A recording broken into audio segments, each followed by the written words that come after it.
What's up, Hoverheads? Thought I'd make a quick video for those of you who are interested in how the time machine rings are contributing to my time travel science. And, so I'm not wearing the hover configuration, as you can see right now. I've kind of decided that maybe it's you can really only do it for about an hour a day, though I made that up. I don't really have too much reason for it just yet. But what I've already learned in the invention, because I'm really still inventing the time machine ring, it's in its early stages. No, I mean, I think this is a complete version of it. I have two more of the browns that I have on, so this would be a 3D configuration, or a speed configuration, maybe you could call it. But anyway, it's fascinating, because I really only kind of meant to build one, maybe two, maybe five rings, but I'm probably like 13 in. I think that is actually an effect. I know some of this stuff seems quite loose, but an effect of time travel. So what is time travel? What happens if you're truly accelerating in time? So what we consider time travel as people who travel through space, we actually consider it freezing, right? So light is moving at the speed of light, and it's technically frozen from our perspective. It's not moving through time, or doesn't experience time.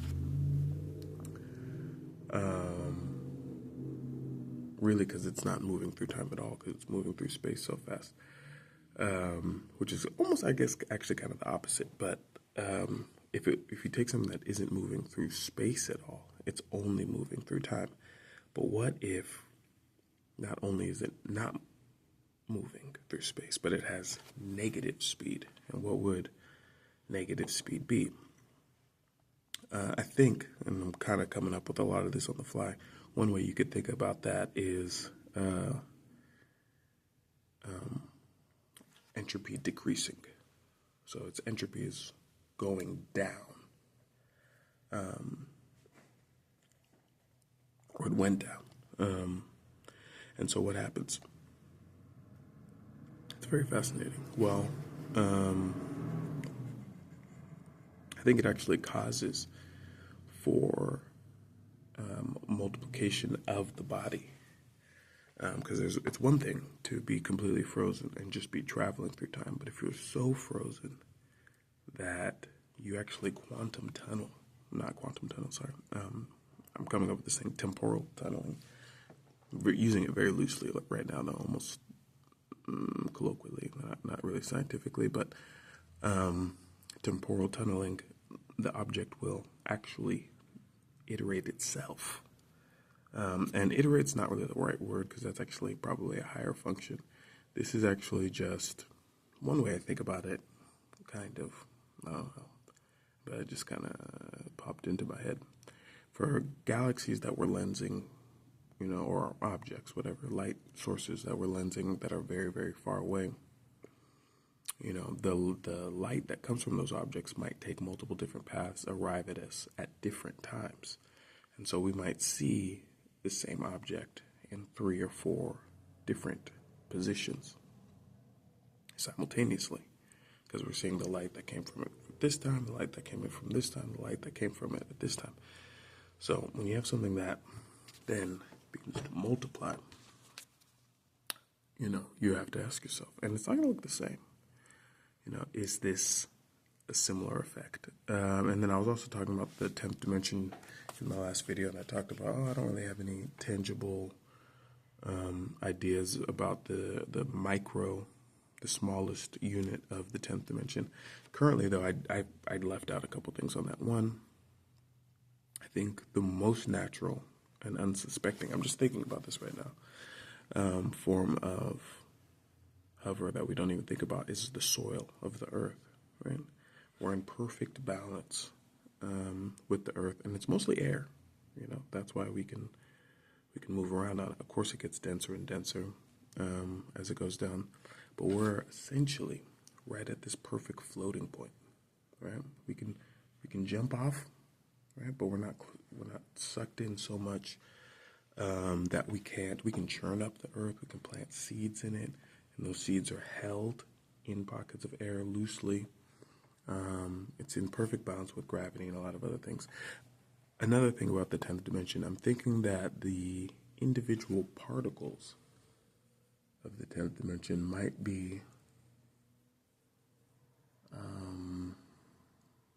somewhere on the scale of like a mountain. I'm going to do some calculations so I can get at least, because that's so rough, you know. And the only reason I'm able to extrapolate that is because some previous research, I was looking at the smallest 12th dimensional particle might be somewhere in between the size of the Earth and the Sun. So, you know, but there's that. I think that explains some of what's going on, at least with the time travel capability. And it gets pretty interesting, right? So what it also kind of reveals, and this is just kind of coming to me, I'm going to try to say it, see if it makes any sense. There's this thing about scale, right? So depending on what your scale you're looking at, things are either connected or not connected, right? If we're talking about, you know, this whole, like you could say, for instance, right, I was alive after the creation of Earth, after the Earth was formed, right? Now, depending on what your scale you're looking at, you can look at that whole line as an individual point, right? And so you could say, okay, and let's think about that three-dimensionally, right? The solar system, you don't think about our personal consciousness, which is actually probably impossible, but if you don't think about our individual consciousnesses, the solar system is one thing, right? So it doesn't say, oh, I'm on Mars, or I'm on Mercury, and whatever. No, I'm the solar system. It's one point because of the scale that we're looking at, right? Same thing with us. I don't say, oh, I'm my finger, I'm my leg, or I'm the cell in my eye. We don't say that. We just say, this is my body. You know, I don't say, oh, like I need to travel from my finger to my leg. No. So what is time travel? Anyway, and where I was going with that is the ubiquity of time travel. So it's kind of making me think about, okay, so what would it really mean? And if we take that earlier analogy of, you know, light leaving, being able to see multiple points of light at different times, that might be extrapolated to what we think of when we say, oh, I'd like to travel to 1976. So who needs to move? What needs to move in order for that to take place? Because if it's an issue of consciousness, you could just think about it. Now, but if it's an issue of what three-dimensional objects are there, it becomes about how do we bring that about.